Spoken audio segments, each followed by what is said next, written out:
Then we do the substitution, so we get, instead of a difference and a sum, just single angles. All right, so here we go.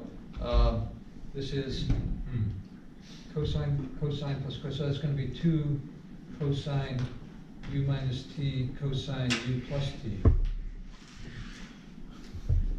Oh, sorry, wrong.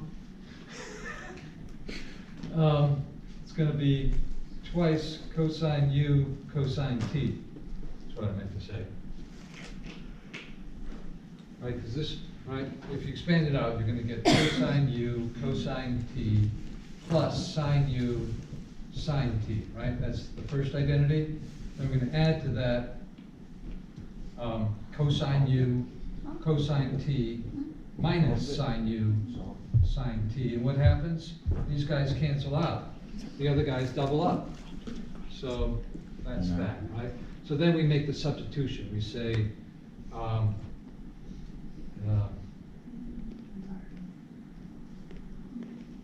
alpha is u minus t, and beta is u plus t. So when we add those up, we get alpha plus beta is 2u. When we subtract, we get beta minus alpha is 2t, right? 2t. And so what is he doing?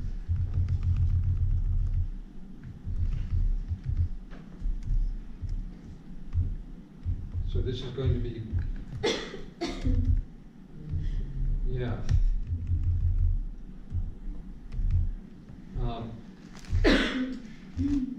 so cosine alpha, cosine beta is what we've got, right? And we want to write that in terms of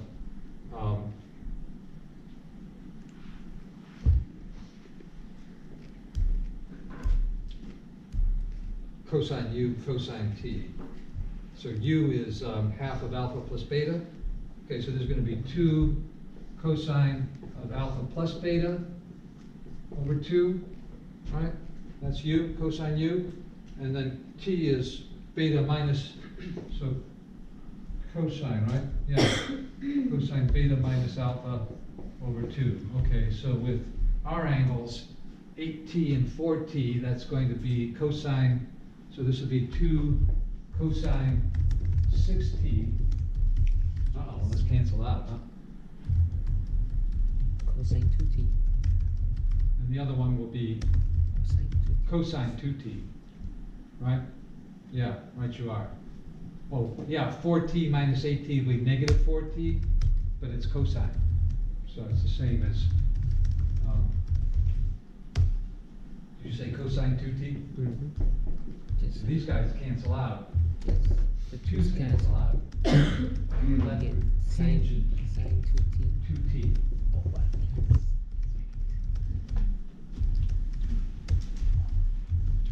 And that's what we're going to go with. It says a single trigonometric function. That's what should we just,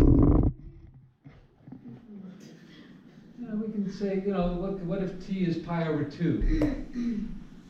Then 8t is 2 pi, that's 0, 2 pi.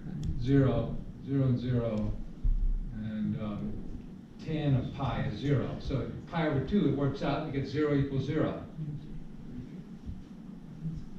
Pi over 4, I don't know. You get 0 minus 0 again, right? So pi over 4, so tan of pi over, for pi over 4, you get cosine of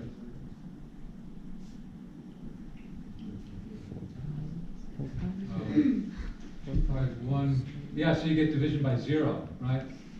So you want division by 0 at tan pi over 2. Suppose you could try some other ones, but I'm just going to try my luck and risk the yellow, the stain of yellow upon my record. That's correct. No, it's perfect.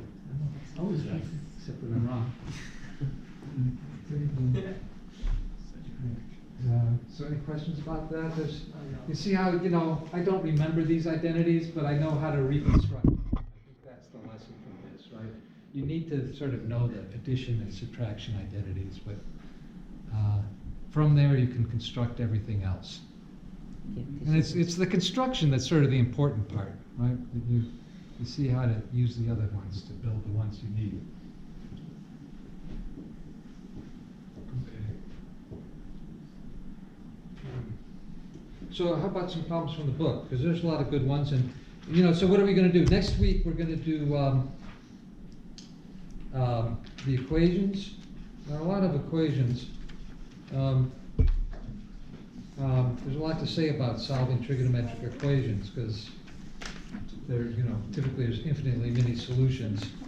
But how about the paper folding problem? Is that a good one? So that's 7.3. I don't know. There are other problems. How about first the length of a bisector? That's a good one. Let's say 7.3. We'll try some of these ones at the end, right? Because we've kind of worked the basic kind of problems. So let's look at 110. So this is 7.3, number 110. And we get a picture like this, where this angle up here kind of looks like a right angle. Let's make it a little bit more obtuse, huh? So it's clear that it's not a right angle. Okay, is that obtuse enough for you? Okay, I'm going to bisect that angle and say that each piece is x.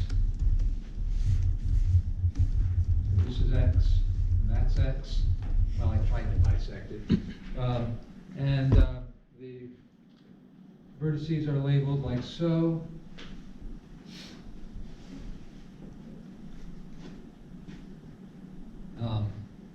And the sides are A, B, and S. And the statement of the problem says, in triangle ABC, the line segment S bisects angle C.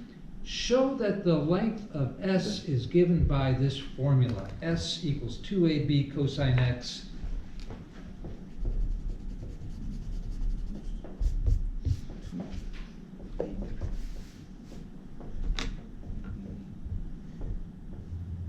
Over something?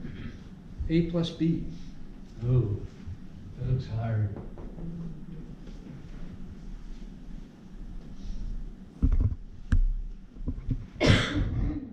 Well, all problems are easy once you know how to solve them. Maybe some problems are easier than others. So how do you solve this one? Well, we know right triangle trigonometry well enough. Do we see any right triangles in here? No. Well, you can always drop a perpendicular and make right triangles, right? So there's, you know, there's three obvious triangles in here. None of them are right triangles. But, you know, every triangle has three sides. You can drop an altitude from any point to the opposite side, so that's going to give us a lot of different altitudes. Cosine x. Is there a way of getting cosine x in here? Yeah, well, you drop a perpendicular from here to here, then cosine x will be, you know, adjacent over hypotenuse. We don't have a name for this yet, but did I drop it? That wasn't quite perpendicular, was it? That's a little better. So we can, you know, then divide B into two pieces, one of which is, I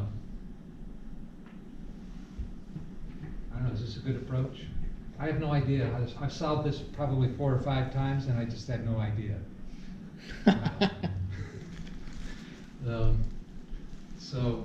I mean, my idea is just to, you know, use right triangle trigonometry to break things into right triangles and then hope for the best. Should we label these things? Do we want some variable names for these? It says use law of signs. Law of signs. That's what it says. You There's a hint. Yeah. Oh, hint, law of signs. Never mind. I take it all back. I was about to flounder around like a fish on a dry dock. So law of signs, what do we know about the law of signs? Well, we know sine of B is to S as whatever angle this is. Yeah. Do we want an angle for that? No, we don't have a label for that angle, do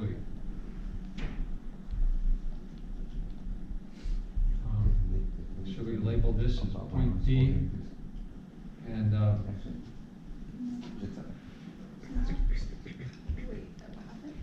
sine of angle B is to S as sine of angle CDB.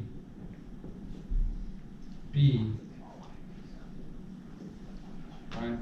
Because there's two angles at D, right? They make a straight angle together, maybe that's gonna be useful, right? In fact, that's gotta be important that this is a straight angle here, right? Composed into supplementary pieces. But that's gonna be to A, right? Yeah, you know, there's another ratio, but, what would that be? You know, sine, we don't have a label for that side, so we'd have to introduce a new variable. Should we call these like little c and little d? We could throw those in, and we'd